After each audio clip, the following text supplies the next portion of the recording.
Okay, we are live. Good morning, everybody. Welcome to the Daily Whatever Show with special guest Nick Paro.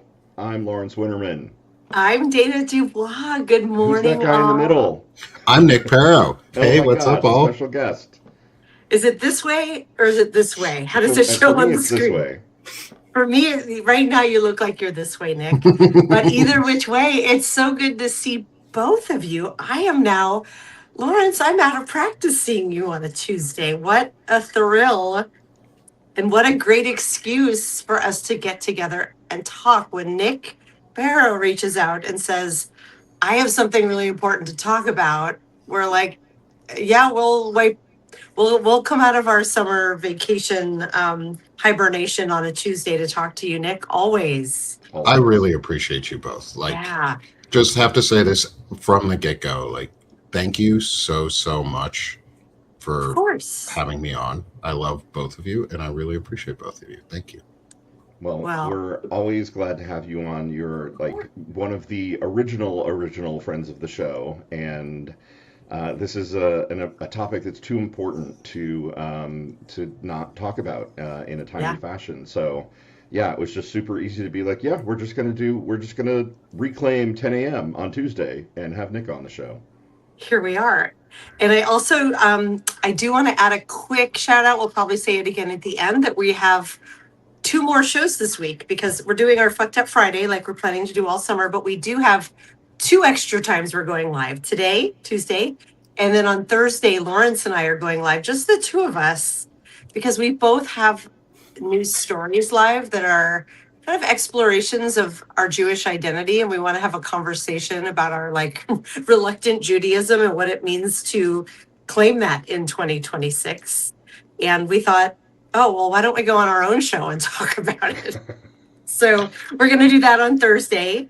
And then on Friday, we have Iona Madrone joining us. And I know you were just live with her yesterday for the full moon, Lawrence, It was so with Great fun. Galaxy, and it was great. So really excited to see her shift gears and talk about the news. I'm sure we'll get a bit woo as well, as I like to call it. But an exciting week here on the Daily Whatever Show, kind of unexpectedly. Unexpectedly exciting on the Daily Whatever Show. Yes. Yeah. Um, so I should like we should be aware. We obviously have this very important topic to talk about with Nick.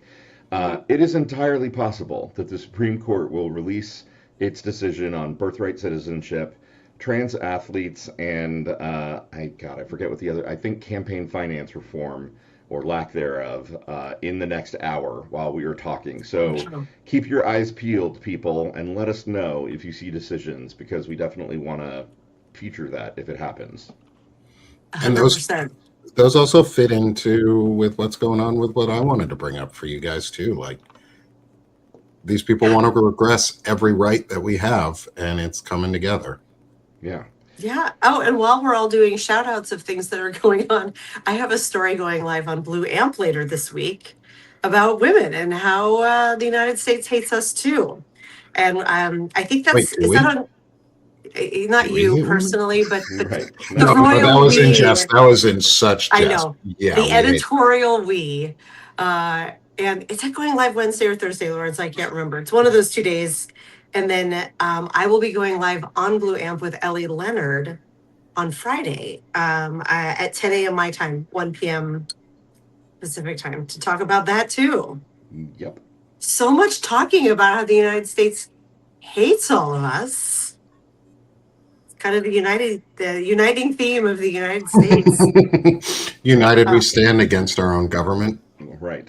yes, Well, maybe that's a good segue then, Nick, to yes. have you introduce and summarize the issue that you or somebody like the name Crip Crow has been Yes, originated for this. yes, So tell folks what it is. yeah. So again, thank you both for having me on. I really appreciate being able to join you guys today. And I want to give a huge shout out to Naida Green and the Disability Community for Democracy, who are incredible advocates for disability rights and freedoms, which also mean they are incredible advocates for non-disability rights and freedoms, because disability rights are rights for everybody. Accessibility is for everybody. Equity is for everybody. And so she's fighting for all of us. And also, happy early, tomorrow starts Disability Pride Month. Happy early Disability Pride Month to everybody. And for Disability Pride Month, you're going to see me a lot out here talking about disability rights and freedoms. And so, Naida. Oh, sorry. Yes, I just go wanted to ahead. jump in and say I didn't know that was that I was not aware that July was Disability Pride Month. So thank you. That's so important. And I wasn't really aware either. You know who's been teaching me a lot of all of this stuff, even accidentally, is Naida Green. She's in the chat with I us. saw she was in the chat. Hi, Naida. If you're not subscribed to Naida yet, please follow and subscribe to her. Subscribe to Disability Community for Democracy, which is just at Disability Community here on Substack. Very easy to find. And they're doing some incredible work in advocacy and promoting disability rights. And so last weekend, not this recent one where I was in DC, but a week before, on the 18th of July, right before Juneteenth, the night before, Thursday, late at night, right before Juneteenth, the Department of Justice, under the apparent direction of Stephen Miller, which is Bloomberg reported that Stephen Miller was behind this, the Department of Justice issued a memo titled Application of the Rehabilitation Act and Americans with Disabilities Act to State Institutionalization of Patients with Severe Mental Illness or Disabilities.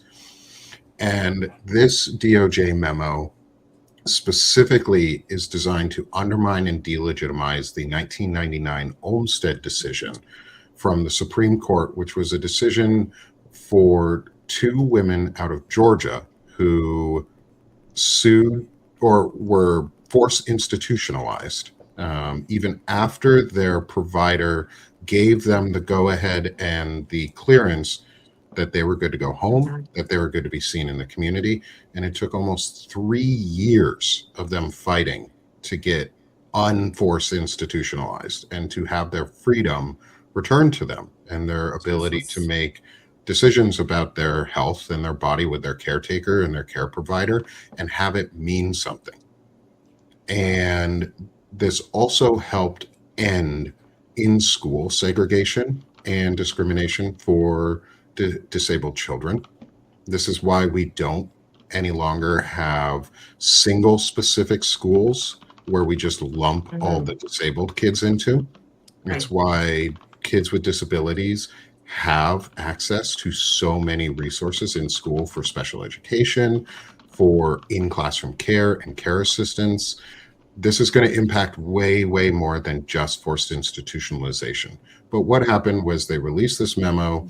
It is not law what they did, but it is a DOJ memo saying going forward, any cases they handle, they are going to believe that the Olmstead decision doesn't say what it says, which was that states were not allowed to, the law hasn't changed yet. The DOJ memo is about the lack of enforcement by the federal government to stop states from force institutionalizing people. So there's a case coming out of Texas, or Texas is leading a case on this, is to rediscriminate against and segregate against disabled kids and disabled people in general.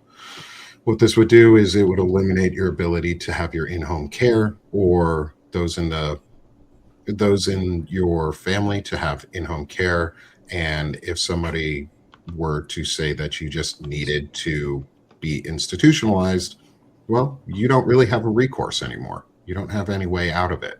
And so on the surface level, which is a really important surface level, but on the surface level is they're coming directly for people with disabilities. This wraps in with previous executive orders on criminalizing homelessness, turning substance abuse into a mental disability, and criminalizing it so that we can be disappeared and erased and shut away from society, because we don't produce the same for capitalistic gains as fully able able-bodied people or non-disabled people. We often buck the trends, and we are more outspoken. We're more willing to stand up for ourselves and our own rights, or speak up for ourselves and our own rights. And so we're problems. And so it's an easy solution to get rid of us.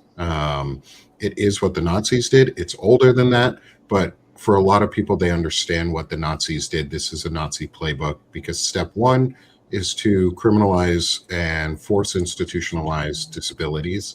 Step two is to turn dissent into a disability. Yep.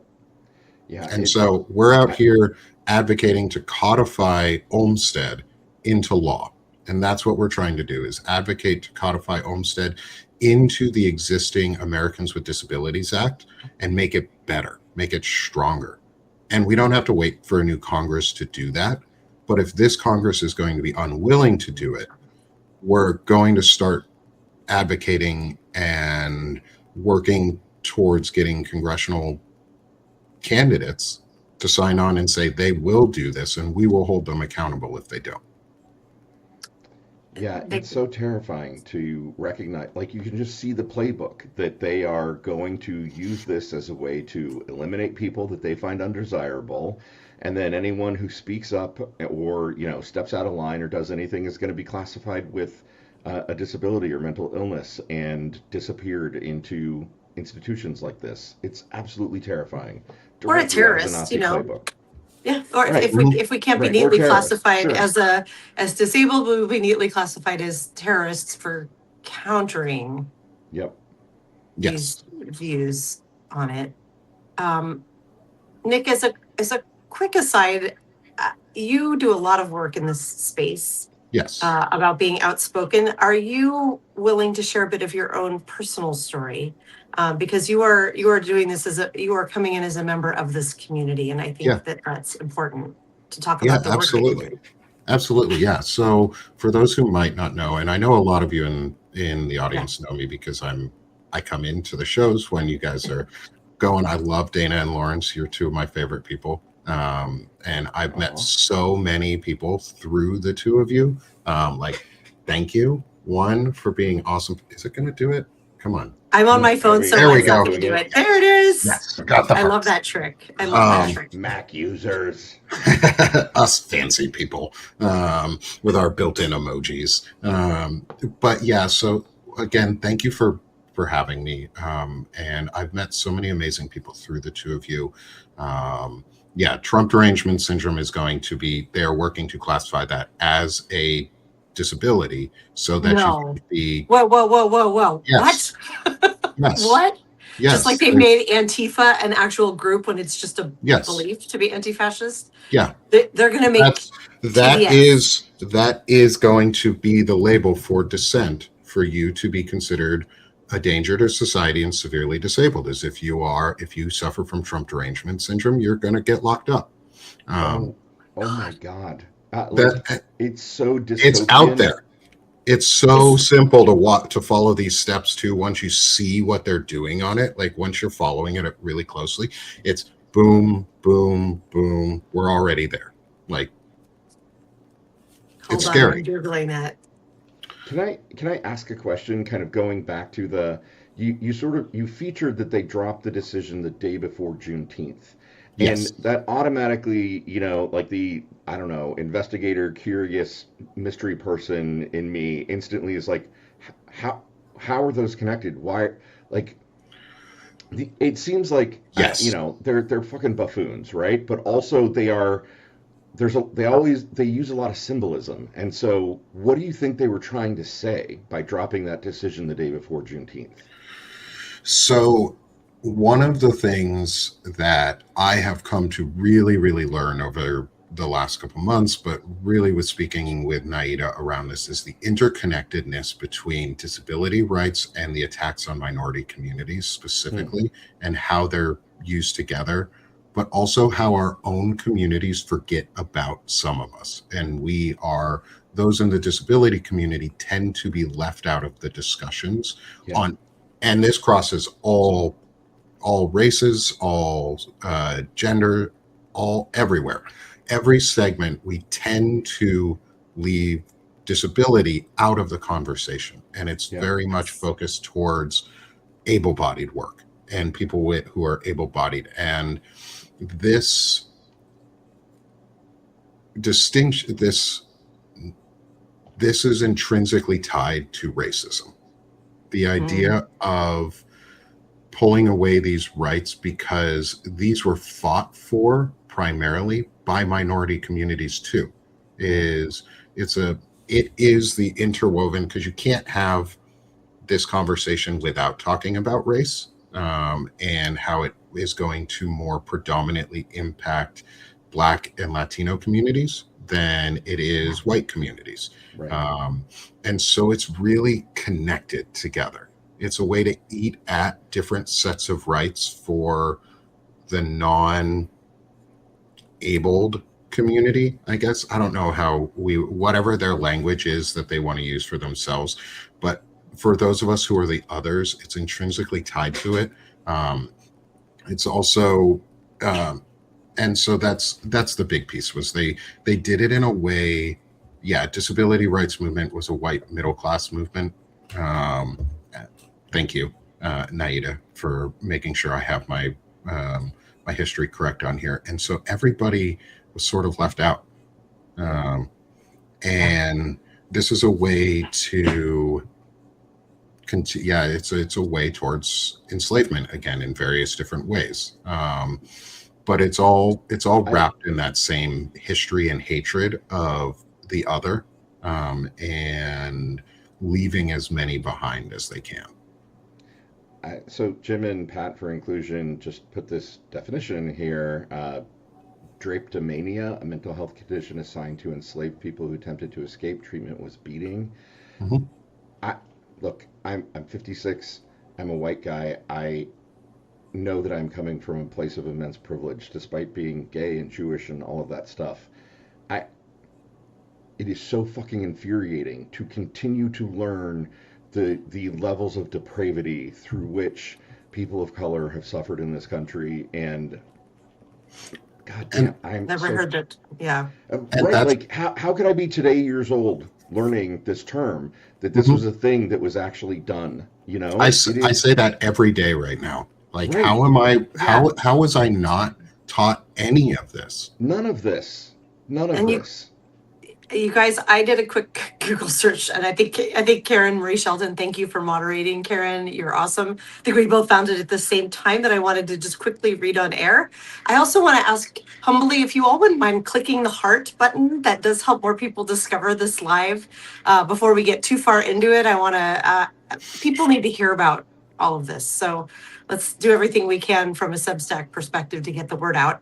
But listen to this press release, and this is coming from, this is Representative Warren Davidson. So it's coming from davidson.house.gov. So legit source, May of 2025. This is over a year ago. That he introduced the Trump Derangement Syndrome Research Act of 2025. This bill would direct the NIH to study the psychological and social roots of what is known as Trump Derangement Syndrome, a phenomenon marked by extreme negative reactions to President Donald J. Trump. And he's got a co-sponsor in Representative Barry Moore. Both are Republicans from Ohio and Alabama, respectively. Here's the quote. TDS has divided families, the country, and led to national violence, including 2 assassination attempts on Trump. The TDS Research Act would require the NIH to study this toxic state of mind so we can understand the root cause and identify solutions.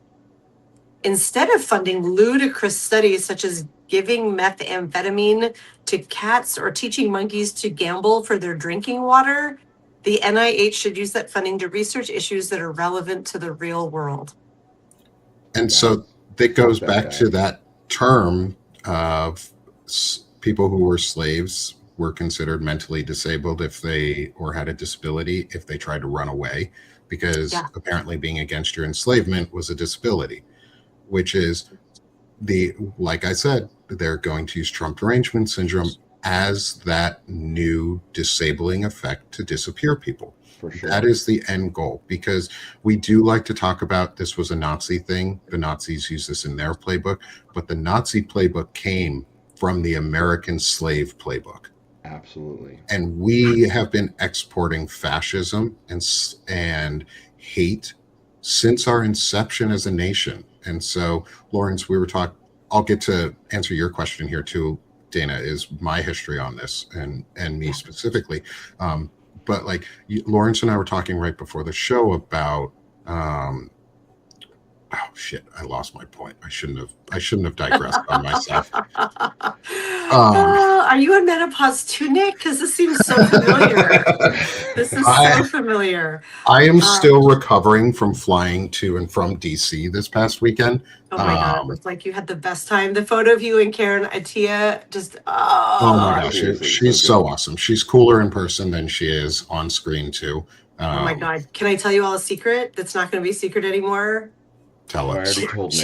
She's coming back to the Daily Whatever show July 24th.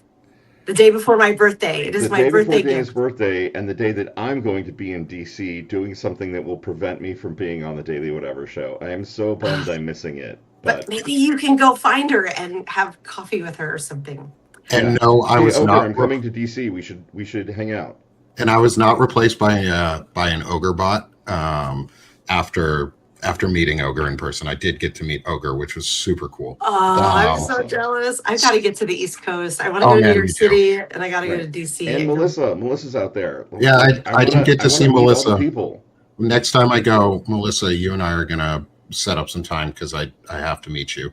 Oh my gosh, is Melissa in the chat? I think so. I think I saw her come in earlier. Oh my gosh, hi Melissa. I haven't talked to you. Melissa's the reason I met Dana and Lawrence too. Like if you aren't following Melissa, go follow Melissa Corrigan. Melissa Corrigan, amazing. That's why I found Dana and Lawrence, and since then I haven't stopped.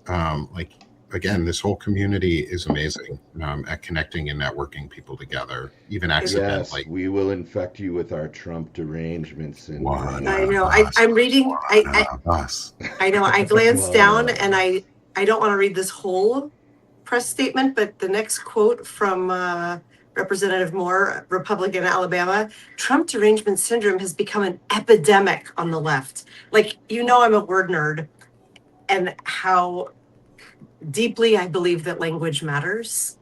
Words mean things. Fuck. Breaking news, you guys. Epidemic on and it's not good. I can tell by I don't know what my first clue was. Maybe it was your use of fuck. Supreme Court allows states to ban transgender athletes. Of course they did. Of course they do. Of course they did. And this ties in directly. The fight for transgender rights ties directly into the fight for disability rights, because absolutely this regime is going to, if they have not, they already have tried, but they're going to try and make it official, is that being transgender is also a mental disorder. Of course. And I mean, they're going to use it as a way to take your kids away.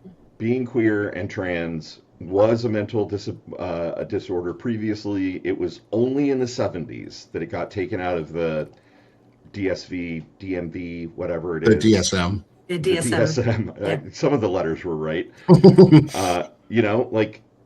Seriously, fuck these people, fuck this shit. This is all connected. If you don't understand that as a queer person, a person of color, a disabled person, a woman, we are all connected together. Like how many Reverend Jesse Jackson, Rainbow Coalition, the only way we are going to win is for all of us to come back together. Whatever your specific thing is, we are all fighting for the same thing. Yes. Yes. Oh, and what I was going to say. Shit, did I just forget it again? No. What I was going to say earlier, the biggest lesson I got from meeting Karen and Tad, so I met Karen Atia and Tad Stormer this weekend while I was out in DC. One of the biggest lessons I learned from them was that we need to get over these roadblocks of resistance and what it means to actually resist, so that we can actively deconstruct our mythos of America and our mythos of our past and reconstruct it into something that is good. Yeah. We're doing both at the same time. We are all deconstructing the myth of America right now. And it's okay.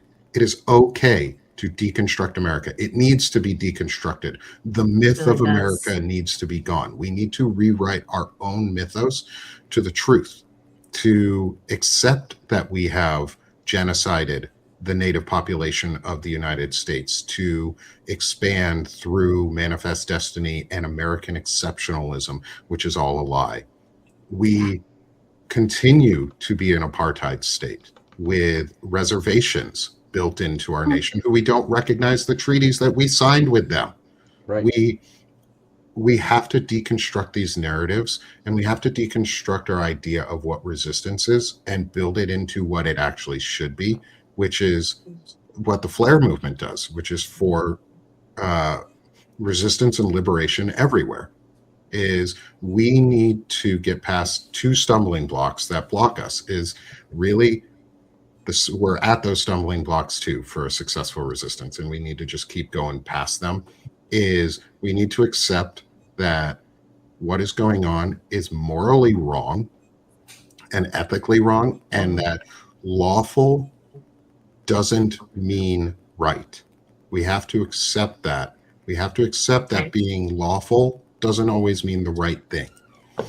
Well, absolutely. Because it was illegal Nazi to arm. Germany, right, Nazi Germany had laws that legalized all of the shit that they were doing, and just because that shit was legal didn't make it right or good or just. Like, yes, the Underground Railroad was an illegal organization. Yeah. Underground Railroad was an illegal organization, but it was morally and ethically the right thing to do. We're getting to the point 1,000%. Where those types of things need to become standard. Whether we talk about them in public or not is different, but they need to be things that we're willing to accept.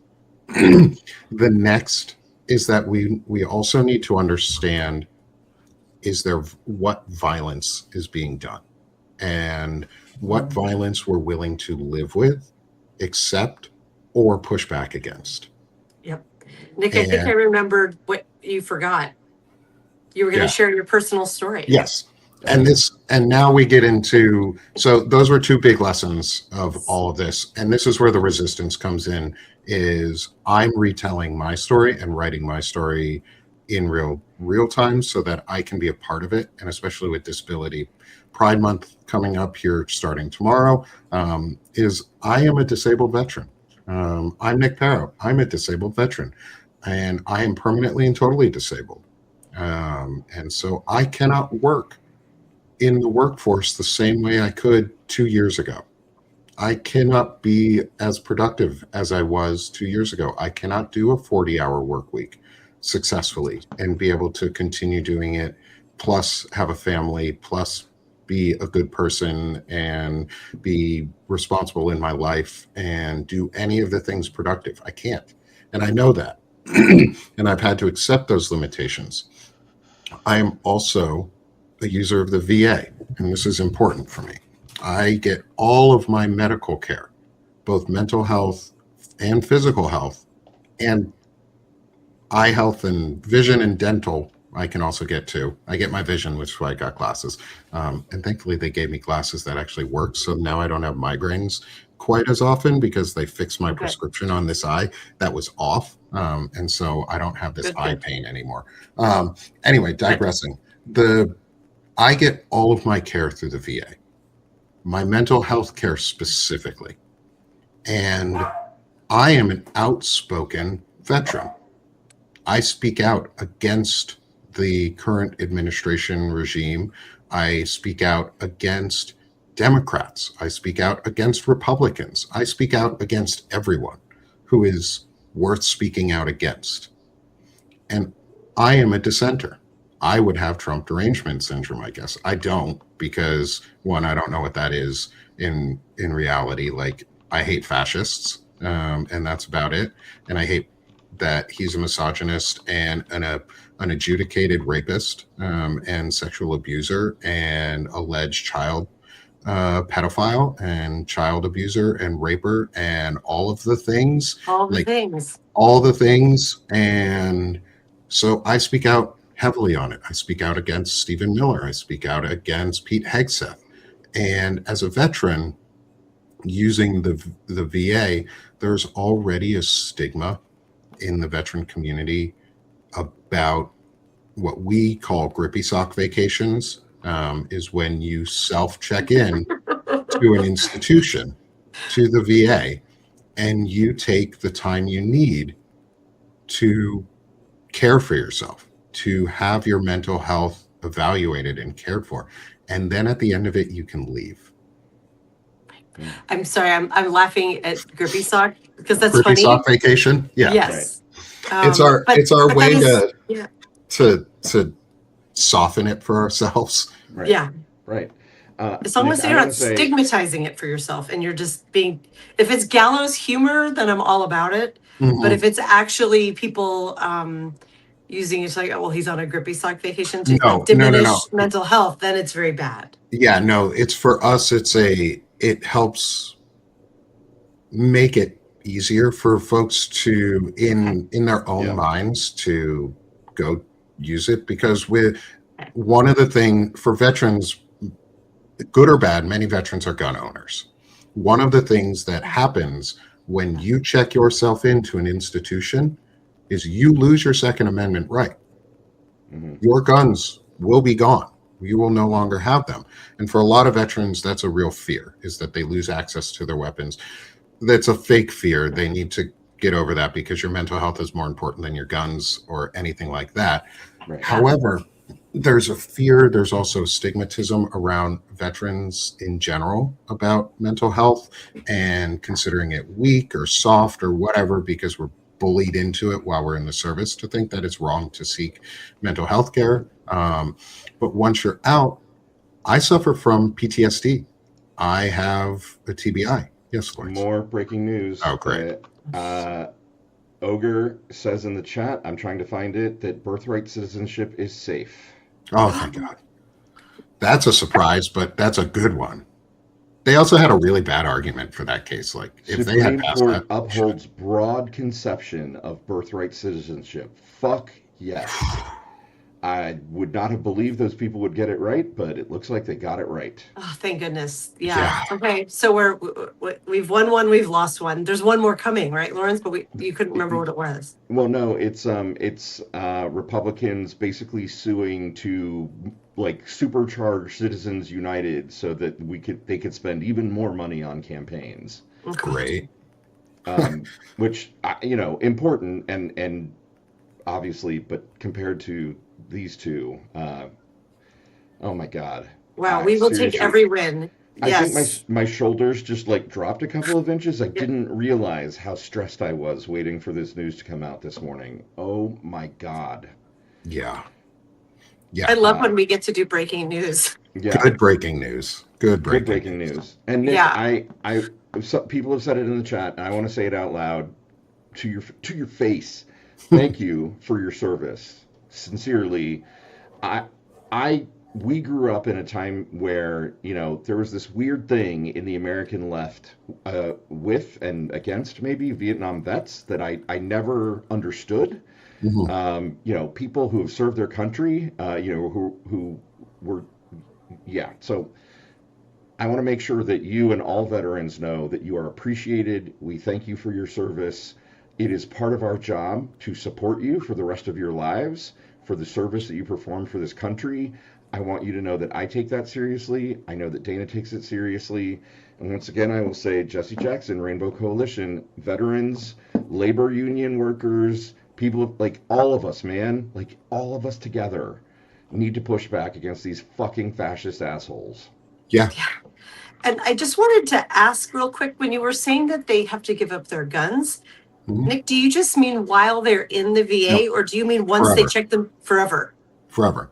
If they admit that they have mental health issues, they lose their guns forever? Not if you admit that you have mental health issues. If you check yourself into an institution, if you are checked into a mental health institution for a staycation or a grippy sock vacation or whatever I use grippy sock vacation because it's just a gentle way of saying it. But if you check yourself in for a non-forced institutionalization of a recommended institutionalization, either by your provider, which you accept and you go in for, or you willingly just bring yourself in for one, is you lose your Second Amendment right. It's permanently. It's not Really? it's because it's your safety. It's for your own safety, because you are then have a label of the need for additional care support. And they don't want you to hurt yourself. They don't want you to become a danger to society, either to yourself or others around you. I don't know if that's the right thing. I don't know if taking somebody's Second Amendment rights away permanently is the right thing. I don't know if it's the wrong thing either. That's tough, And so it's a man. really Jeez. that's a really tough one, and which is why I don't ever really go into that side of it, because it doesn't matter. Like, my mental health is more important than weapons, and like, I personally choose not to have weapons like handguns in my house because I don't want to risk having a flashback to pulling myself and my wife out of our bed and throwing her onto the ground saying incoming and accidentally pull a firearm. Yep. I don't want to risk hurting myself or my family. And so I make that choice myself. But that's because I've recognized that in myself and the need to ensure that I don't have that type of danger.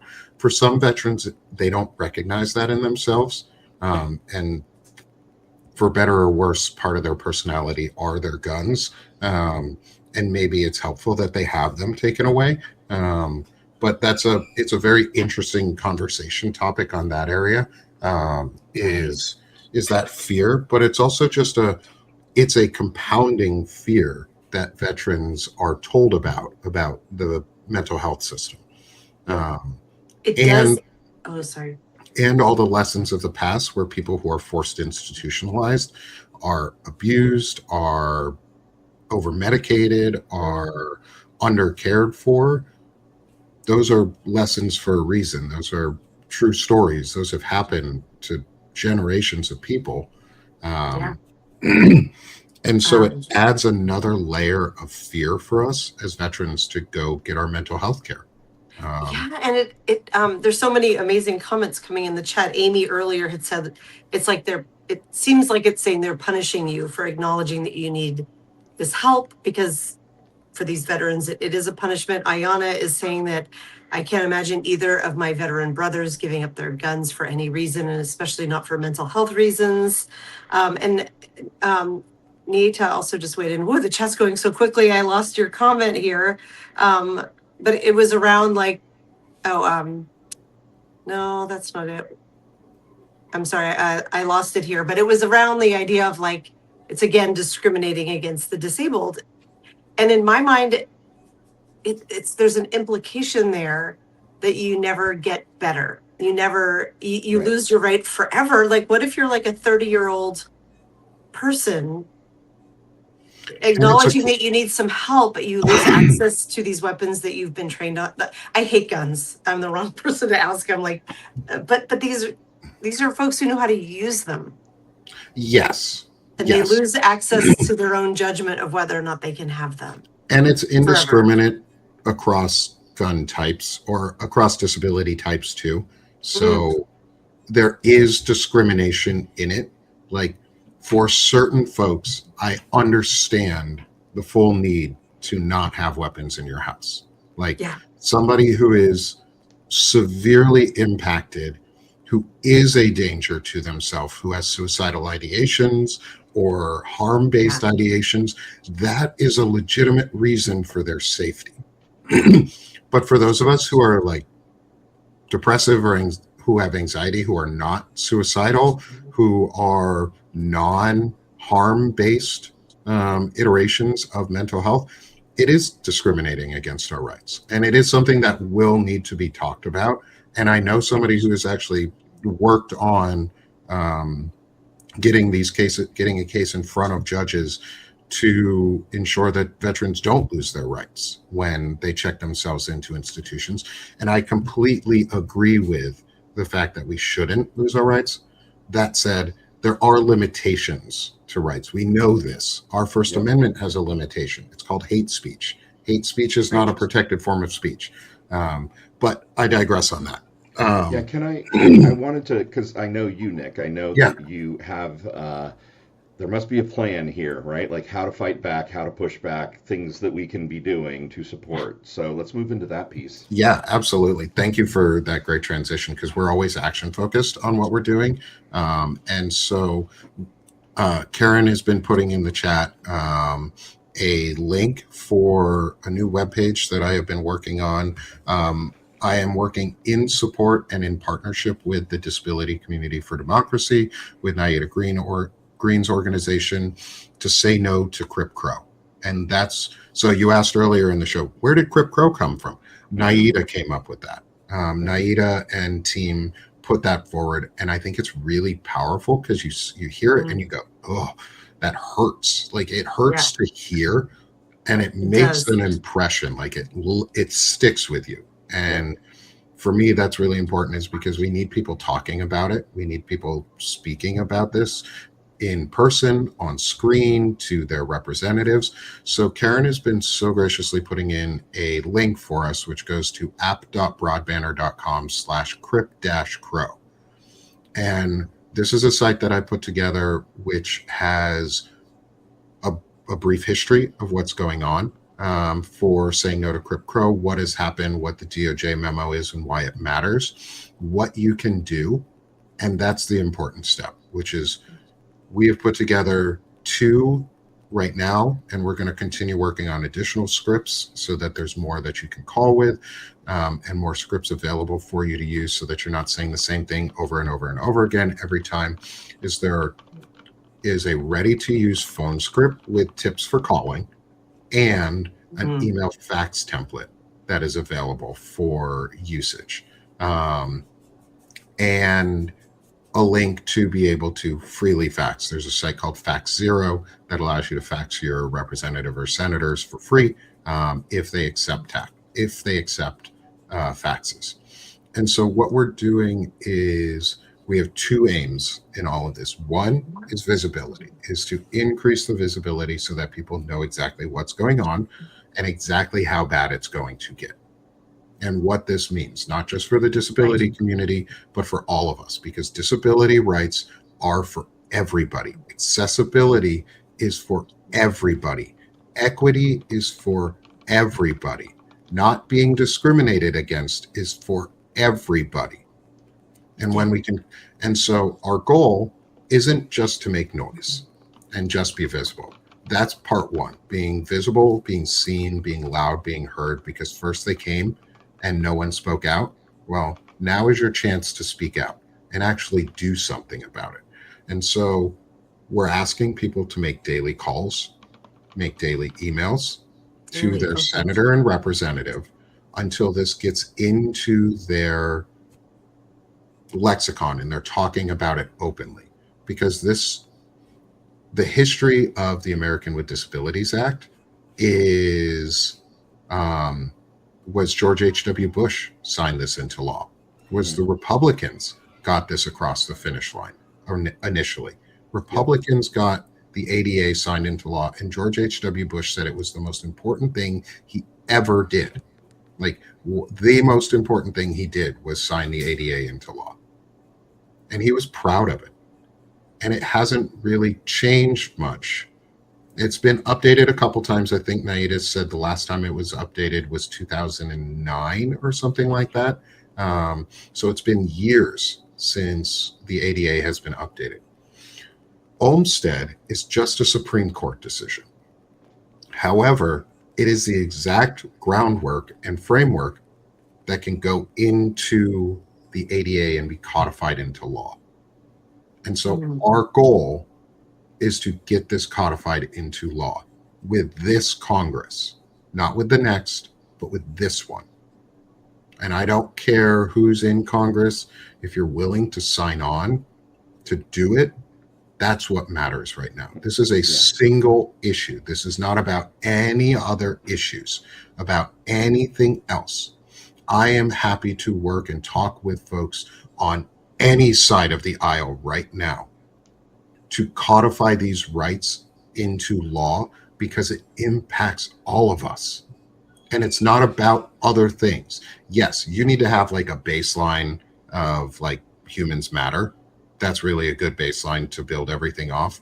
And I don't care which organization you work for right now, you need to be speaking about it. Like the Bulwark has come out and made a statement and has talked about this before the Midas Touch did, before Lincoln Square did.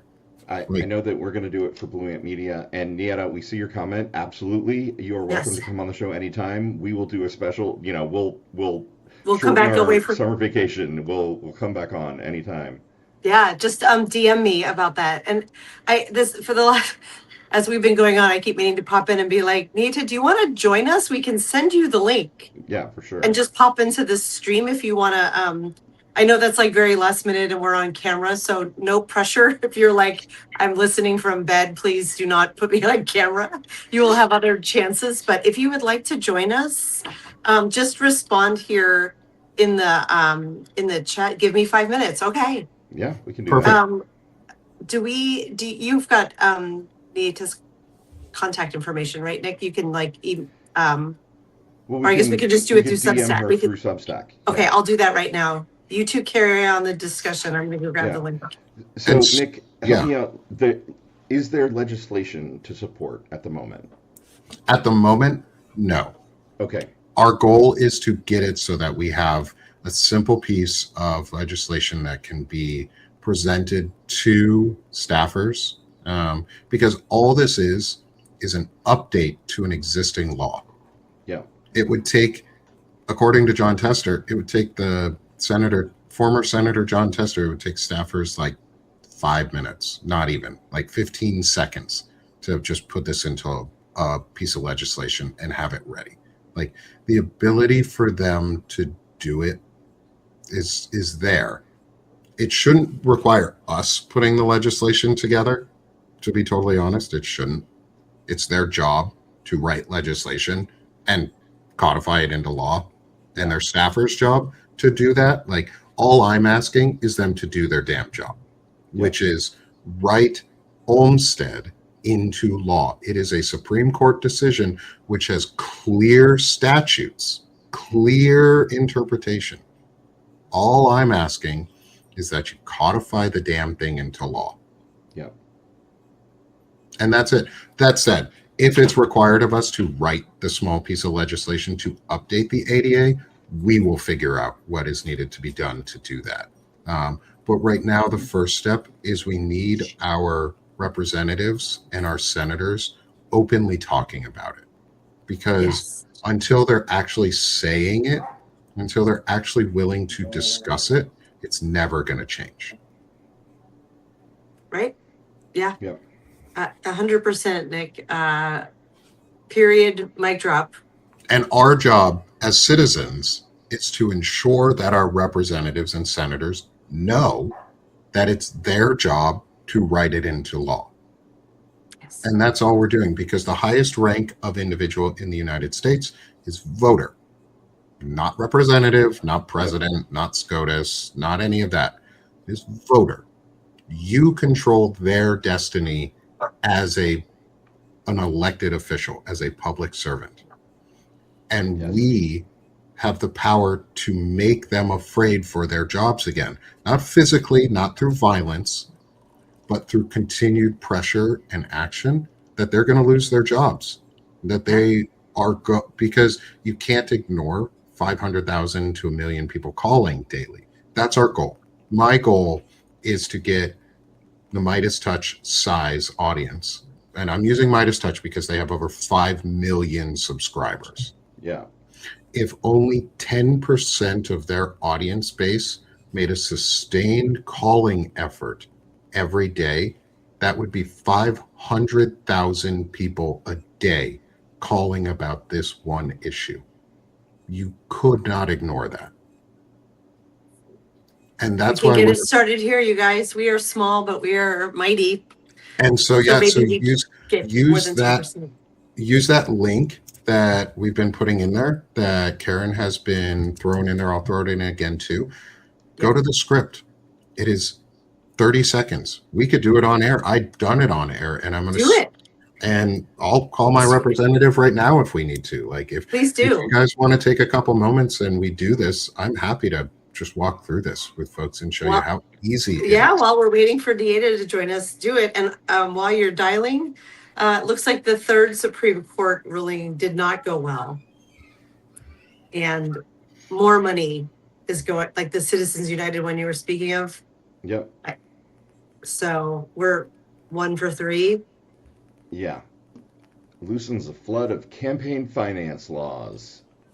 Yeah, Awesome. Opening great. up a flood of midterm More cash. money.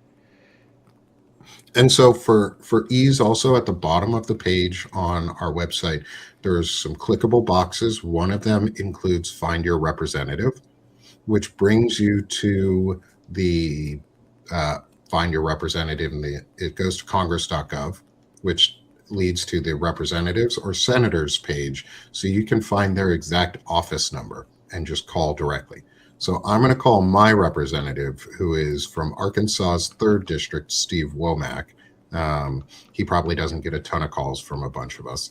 But if anybody else is in Steve Womack's district and on this call with us, please also call, because the more calls we can make to Steve, the better, because he doesn't do anything. He is a waste of space and needs to start doing his job or leave. Yeah, just like mine in the Indiana 3rd, Marlon Stutzman doesn't even answer his fucking phone. I've got You Doesn't Pramila have an Jayapal, you answering guys. machine. Yeah, You are so lucky. I know. I have Pramila Jayapal representing us. So Yeah. Pramila's amazing. happy to vote for her every time. Okay, I am calling Washington, D.C. right now. I wish I could call calling- too, but I'm on my phone on this live, so I cannot. But I'm excited to listen. Hi, good morning. My name is Nicholas Paro, and I'm going to mute myself for a second here, guys. Oh, I wanted to hear this part. And I'm calling to strongly encourage Representative Womack to advocate for the disability community by exercising his authority and fulfilling his responsibilities to uphold the rule of law, defend the Constitution, and oppose the overreach of the Department of Justice. I'm concerned that Department of Justice's memorandum around Olmstead may enable states and U.S. territories to cease funding community-based services, potentially leading to resegregation and the involuntary institutionalization of individuals within the disability community.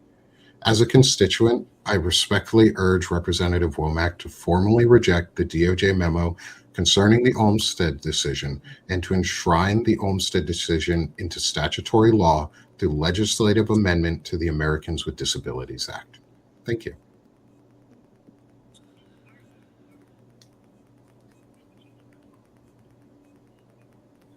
Yes, please. And I would be glad to speak with him if he would ever like to call back as well.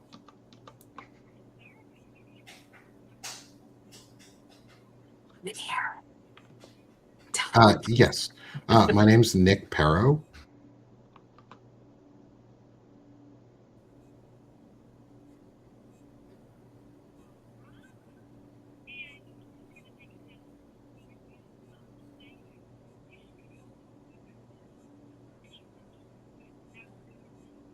Yes, I am looking to speak with Representative Womack to get his support in codifying the 1999 Olmstead decision into law within the Americans with Disabilities Act to protect disability rights and freedoms and to prevent forced reinstitutionalization.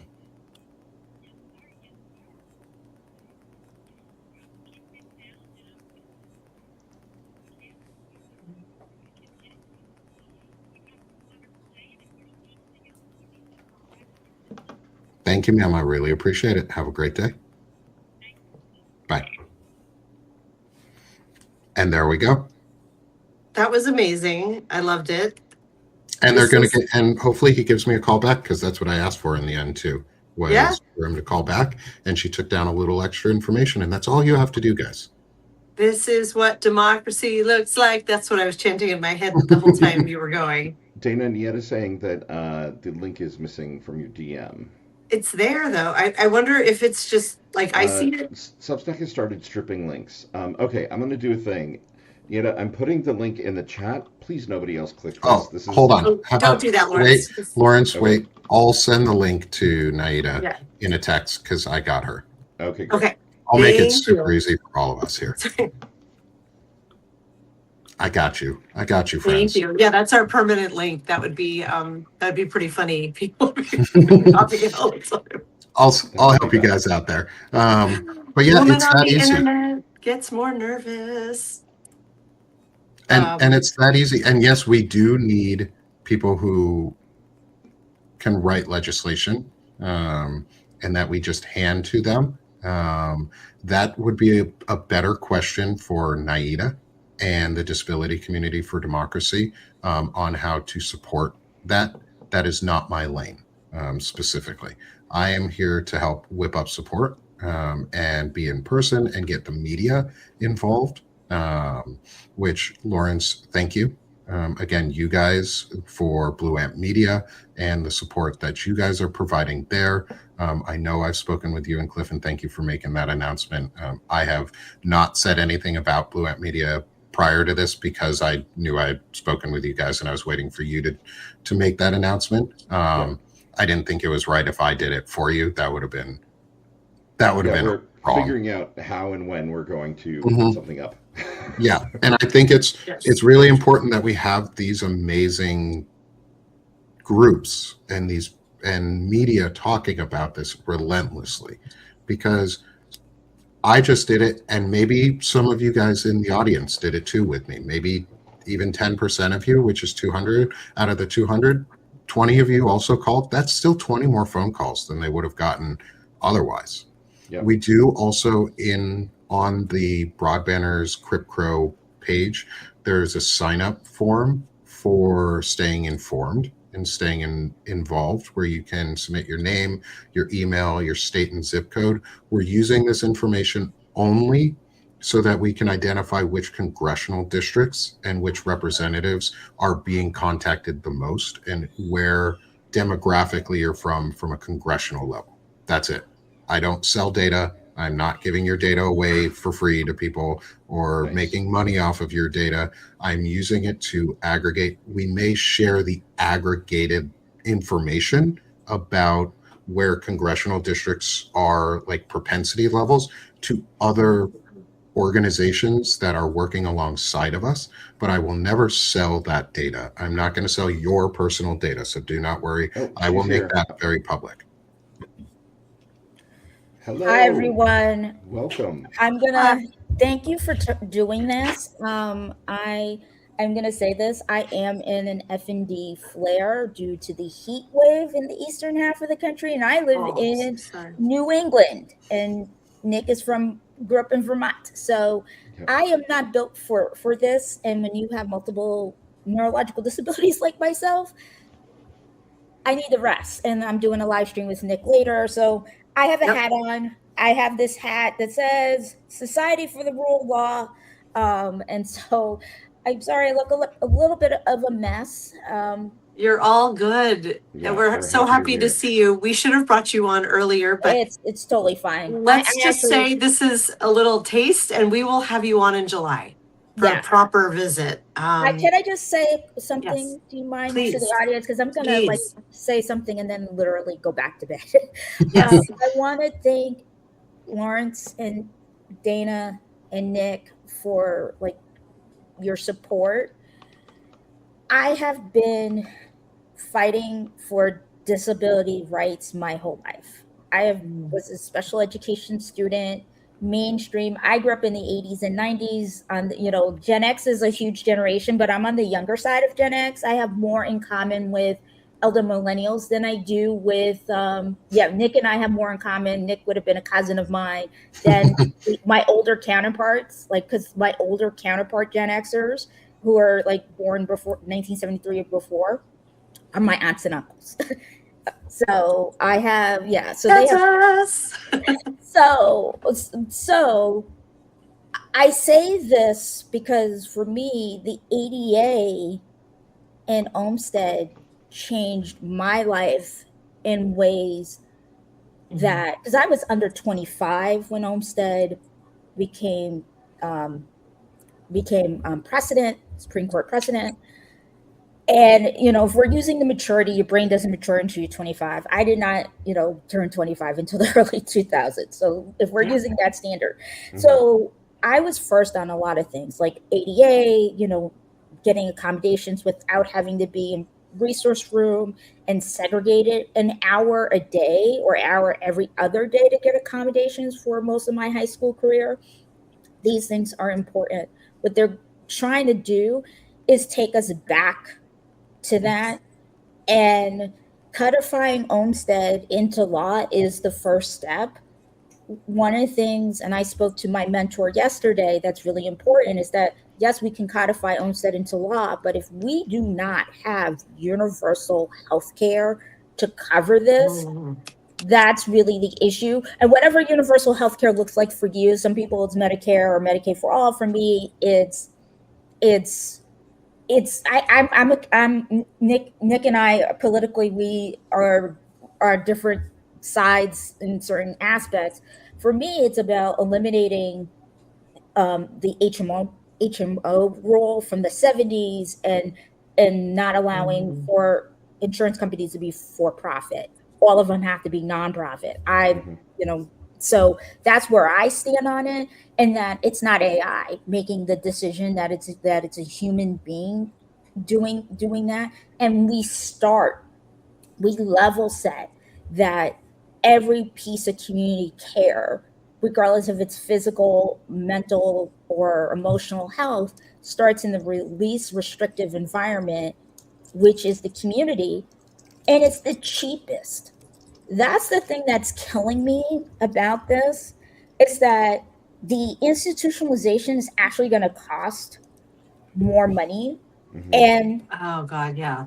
and this is the thing, and I say this as somebody who leans center right on certain things. I'm more of the bulwark, never Trump conservative kind of crowd.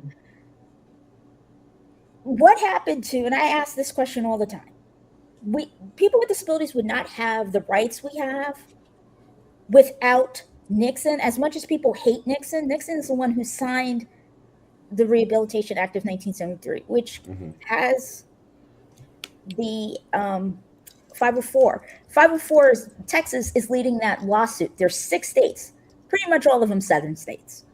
That's number one. Number two, as much as everybody hates Reagan, we wouldn't have the expansion of who can get access to the ballot if he didn't sign the expansion to the Voting Rights Act in 1982. That was signed due to Supreme Court case, which got overturned due to Calais. So that's another thing. And then the ADA, 1990, and then the amendments in 2008.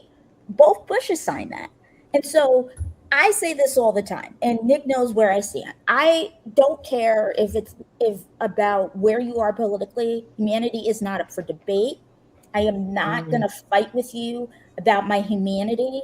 And so this is why a lot of people in the disability community tend to lean more conservative, not because they want to vote against their own interests. It's kind of like Black folks are Democrats because they remember who gave me my civil rights, right?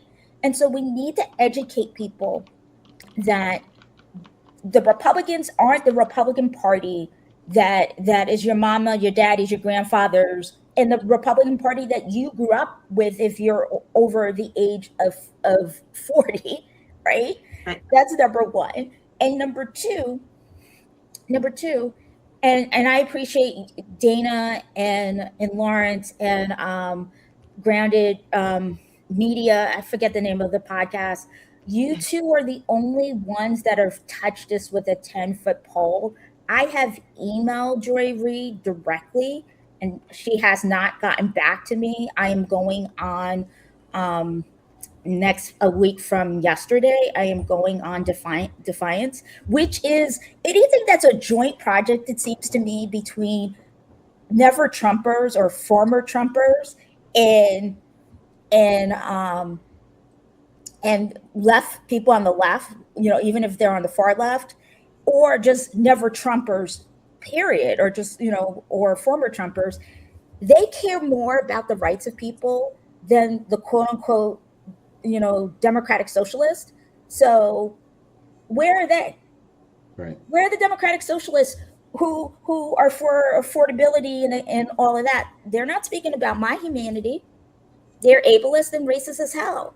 And I get some of you might agree with some of their politics, but I have to call out the fact that the far left is just as ableist as The far right. as the Yeah. far right. Yeah. And Nick, I haven't told you, but I'm really frustrated with some of our mutuals who have platforms that are large or larger than ours, Hmm. or the same size, and none of them have written an article. None of them have had a live stream on this. And I'm sorry, like, they got to get it together, or they're going to be called out. And as my mother, as I grew up, I'm half Latina, half Black. Beatings last a short time, and embarrassment lasts forever.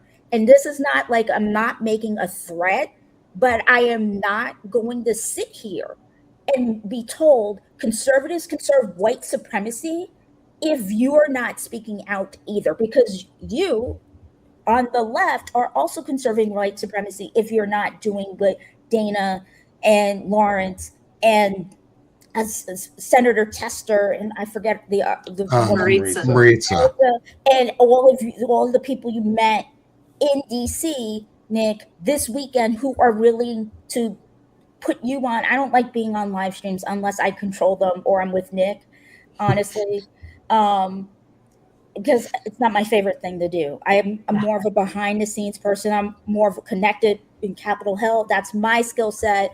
But I do media and I'm good at it, but it's not my favorite thing. So, but we need people like you to start also calling out the left, saying you are supporting white supremacy when you're silent on this. White supremacy goes beyond race. It's about superiority, and eugenics is a racist based pseudoscience.